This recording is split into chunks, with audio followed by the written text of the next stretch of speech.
Hello বন্ধুরা, পৌষ সংক্রান্তি হতে আর কতদিন বাকি আছে তোমরা কে কে জানো আমাকে একটু জানিও তো তোমরা। আমি তো জানি না, তবে সামনে আসছে সেইটুখানি জানি। তো এই পৌষ সংক্রান্তিতে কিন্তু আমাদের মধ্যেই একটাই পিঠে আছে, যেটার নাম হচ্ছে সাজের পিঠে, যেটা করা হচ্ছে এখন দেখতেই পাচ্ছ তোমরা। এই পিঠেটা হচ্ছে মেইন, এটা কিন্তু করাই হয়। আরও অনেক পিঠে আছে, পাটিসাপটা, দুধ পুলি, মানে পুলি পিঠে যেটাকে বলে। এই পিঠেগুলো খেতে কিন্তু দারুণ লাগে। আর এই ঠান্ডার সময় পিঠে কিন্তু সবাই কম বেশি বানানো হয় বাড়িতে, সবার বাড়িতেই। আর এই ঠান্ডার সময় খেতে বেশি ভালো লাগে, তাই না? তো আমাদের বাড়িতেও বানানো হচ্ছে। আর সামনে তো সংক্রান্তি আসছে, তো তখনও বানানো হবে। এখন যেহেতু পিসিরা এসছে, তো সেই কারণে বানানো হচ্ছে।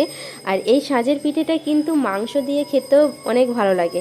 অনেকে মাংস দিয়েও খায়, বাট আমাদের বাড়িতে আজকে মাংস হচ্ছে না, শুধু গুড় দিয়েই খাওয়া হবে। আর এটা দুধেও ভেজানো হবে, সেটা খেতে তো আরও টেস্টি লাগে। আর পিঠেগুলো খুবই সুন্দর হয়েছে, খুব সফট হয়েছে, আর ভিতরে কোনো কাঁচা নেই।